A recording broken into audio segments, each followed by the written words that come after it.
Hi, I'm Professor Joanne Lind, and this lecture is going to be about micronutrients. The learning objectives that I'm covering today are to describe the structure and function of micronutrients required to maintain optimal health, and to explain the food sources of micronutrients in a healthy human diet. This lecture complements the other video about macronutrients. The micronutrients that we're going to cover today are vitamins, minerals, and trace elements. So to start with, let's look at vitamins. And rather than me trying to explain, I've used a TEDx video that I want you to watch.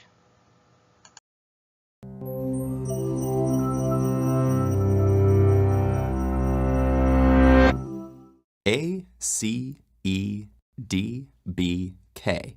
No, this isn't some random out-of-order alphabet. These are vitamins, and just like letters build words, they're the building blocks that keep the body running. Vitamins are organic compounds we need to ingest in small amounts to keep functioning. They're the body's builders, defenders, and maintenance workers, helping it to build muscle and bone, make use of nutrients, capture and use energy, and heal wounds. If you need convincing about vitamin value, just consider the plight of olden-day sailors who had no access to vitamin-rich fresh produce. They got scurvy, but vitamin C, abundant in fruits and vegetables, was the simple antidote to this disease.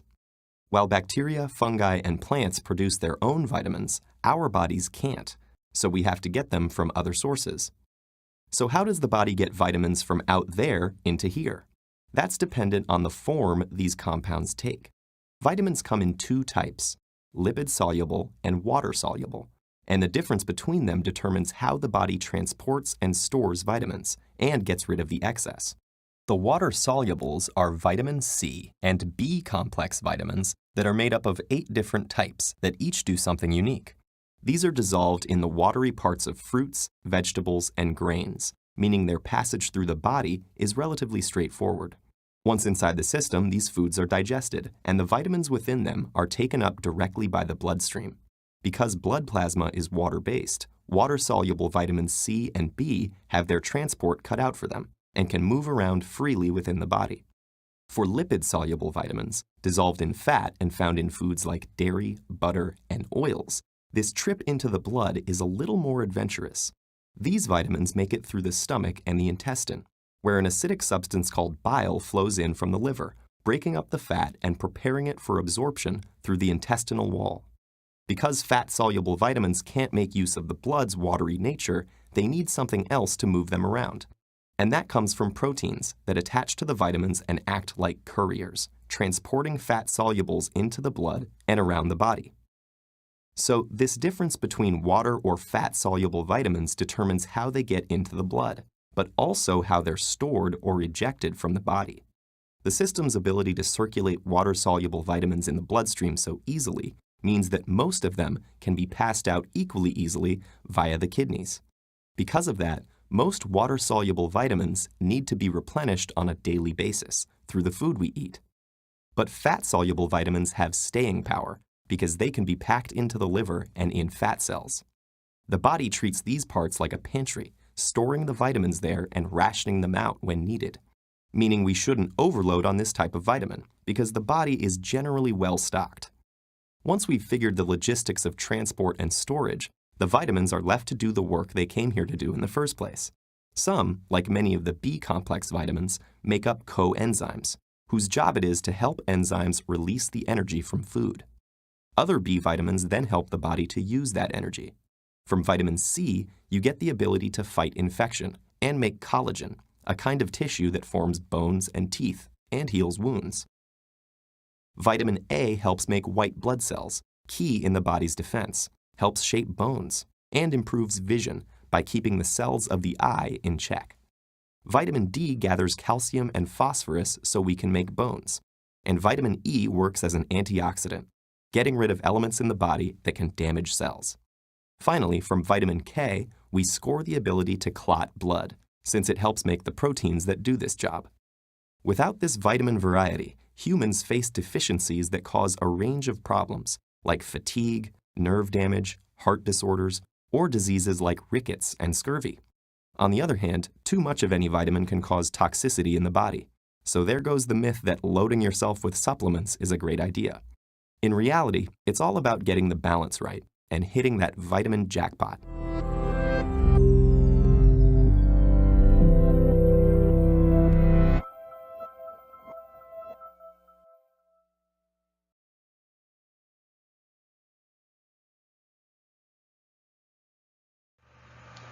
As you saw in the video, there are a number of vitamins that are water soluble.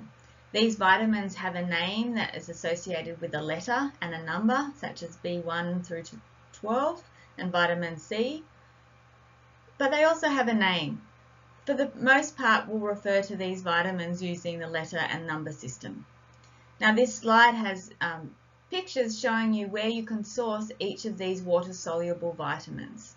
Now B12 is a good marker vitamin to assess how well an individual is absorbing food into their system. So if someone comes into your clinic and they're feeling tired, a vitamin B12 screening is not a bad thing to do because it will show you if the individual is deficient in vitamin B12. It may be that they're not actually absorbing not only the vitamins but their macronutrients properly. And that could be caused by a number of diseases, which I'll show you in a later slide. So these vitamins that are water soluble easily are taken up through the intestine, and it's important that you counsel your patients about having a variety in your diet so that they do get the variety of water soluble vitamins that they need to stay healthy. As shown in that short video, the vitamins have different functions within our body, and it will be important for you to go back and revise from that video what those functions are that are important, that makes these vitamins important to our health. A, D, E, and K are the fat-soluble vitamins as seen in that short little video.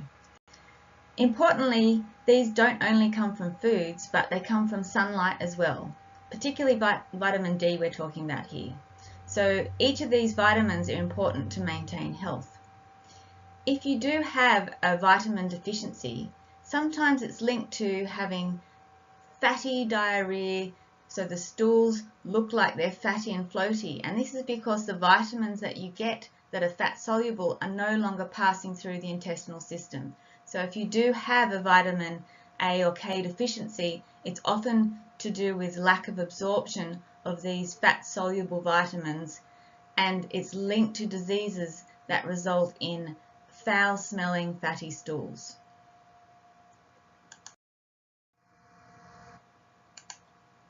If we move on now to the different minerals, they're listed here in this table, and there are a number of minerals that we need that are sourced from a variety of different foods that are required in our diet to maintain optimal health.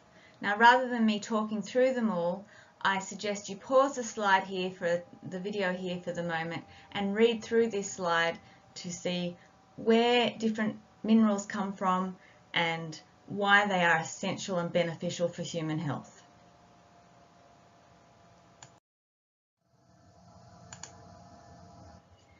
So, as mentioned, you can get malabsorption of these vitamins. Not only does that come from things that give you fatty diarrhea and foul-smelling stools, but there's often conditions that affect the gut lining that means the absorption doesn't occur properly. Now they're listed here on this slide, so we have cystic fibrosis, Crohn's disease, celiac disease, and then some medications.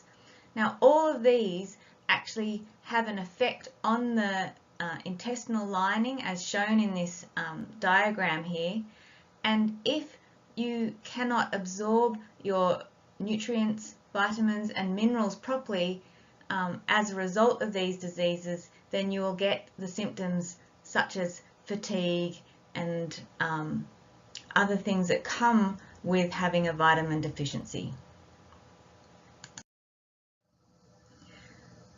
Finally, the trace elements are things that we also need in our diet. Now, from this periodic table, anything shown here in red are abundant in the body. So we know carbon and hydrogen and oxygen, nitrogen, they're all elements that are quite abundant in the body, and we need access to those.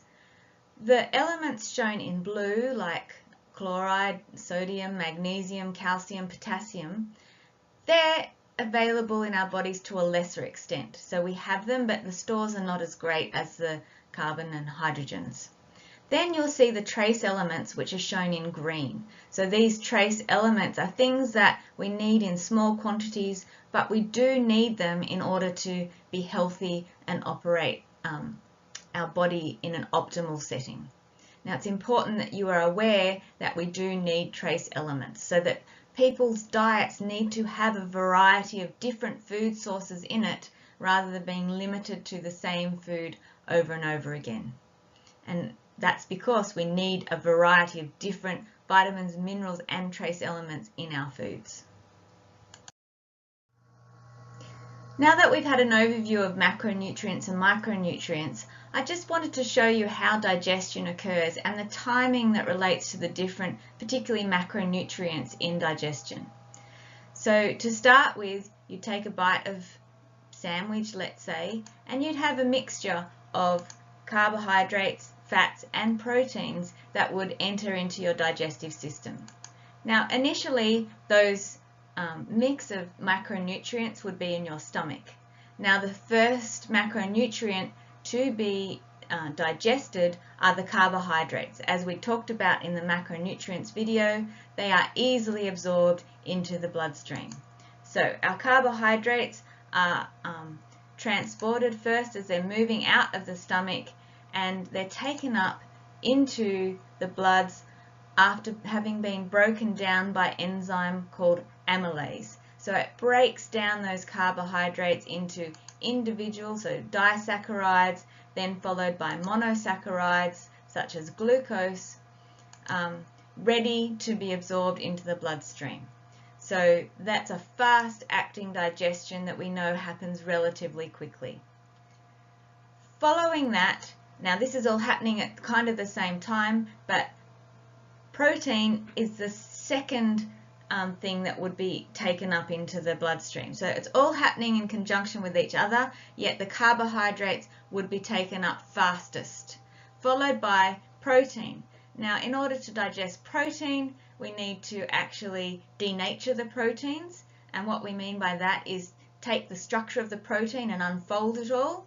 So the enzyme proteases do that, and they now I've represented them as the linear chain of amino acids. And then you need to break those amino bonds between the amino acids to have, the peptide bonds, to have individual amino acids. And it's the individual amino acids that are absorbed into the bloodstream. Now, the last thing to be absorbed from that bite of sandwich would be your fats. So here's an example of a triglyceride. Those triglycerides would be coming down the digestive tract. They would have bile salts, as seen on the short video about micronutrients, and lipases, so that's an enzyme that breaks down lipids.